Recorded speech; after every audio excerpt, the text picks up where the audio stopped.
The number of people claiming job seekers allowance has risen to a 13-year high despite a slight fall in the overall unemployment rate. New figures show that the jobless total fell by 3,000 to 2.46 million by the end of 2009. But the number of people who've been out of work for a year or more is at its highest since 1997, and almost 1 in 3 of the unemployed are between the ages of 16 and 24, highlighting the growing number of young people struggling to get a foot on the working ladder. Stephanie West has been around the country to meet some of them. At 19, Johan Glyn Cross was born in 1990, the same year the last colliery shut down in the Rhondda Valley. The coal industry that once employed the lion's share of workers here, 40,000 in its heyday, has never been replaced. And since leaving school at 16, Johan has found work hard to come by. I've tried really hard. I've been to the job centre pretty much every day, applying for as many jobs as possible, and just arranging interviews and then just going to the interviews and they're just not calling you back, to be honest. And just need more chances, just need more jobs.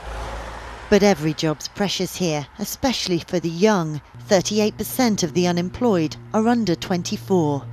Johan longs for a career in the Royal Mint headquarters, which nestles in his hometown of Lanchasant, where his brother works, but he's only had temporary and cleaning work there. He's currently on a Prince's Trust development scheme in Williamstown, designed to help young job seekers turn a corner and sell themselves. But with jobs going to those with experience or A-levels, many like Johan are struggling to get their break, and recession has bitten hard here. In 2007, Burberry closed its Rhondda plant, losing 300 precious jobs, and Bosch has confirmed it's shutting its car parts factory, wiping 900 local posts. Trainers say it's making their jobs even harder. There's no jobs, there's no apprenticeships. When you've got apprenticeships are highly sought after. You have to have a string of GCSEs to be in with a chance of getting the apprenticeships now. They're challenged trying to find a job in this particular climate. Across the border in England, this 19-year-old with qualifications that would surely be welcomed at any university has landed one of those highly prized apprenticeships. But despite having 3 A-levels and 12 GCSEs, Stef Angelkovic says he found it hard to first find and then secure this 3-year training course in plumbing and mechanical engineering. Oh, it was incredibly hard, I found, and asked employers all over the place and through the yellow pages, looking at every option, struggled to find a place. And at his high-achieving comprehensive in Cheltenham, they were keen for him to go to university, which he considered but then rejected as not right for him. Well, luckily I went to a good school, good facilities, good teachers, but only option at school was university. It wasn't not a single word mentioned about apprenticeships, just uni, and that's it, basically. And what do you think about that? I don't think that's right, to be honest, because as I was at sixth form, I'd none the wiser about apprenticeships, and I reckon apprenticeships should be promoted more. In fact, across the board, only 10% of the UK's 1.3 million businesses currently take on apprenticeships, a figure the government is now trying to reverse. These experienced plumbers say it was different in their day. We had lots of career opportunities, there was loads of apprentices out there. I'd say that about 18 years ago, that's when apprenticeships started dying off. And then I had to do a proper contract. When I was at college, the courses were dropping out, electrical courses, and then until you got to a big city, you didn't have all the courses. So obviously, if you're in a small city like Gloucester or wherever, you just didn't have the options you would have in a Cardiff or a Birmingham.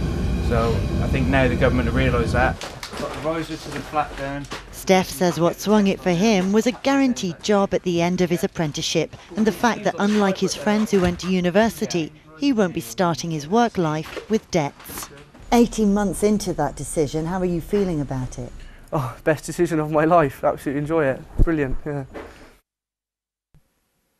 But in Tower Hamlets, which at 13.1% has the second highest unemployment rate in the UK, others are still securing their foot on the employment ladder.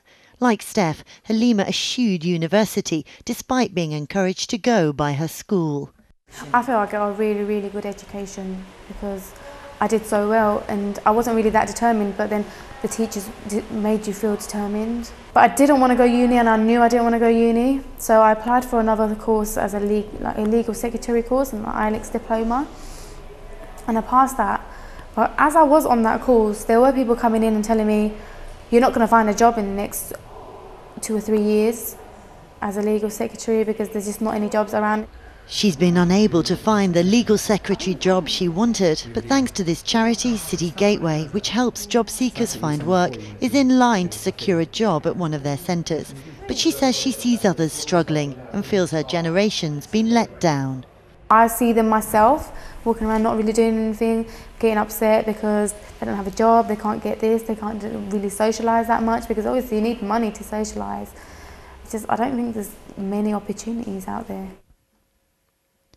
It means that youngsters like 20-year-old Amanda Higgs are reconsidering their career options.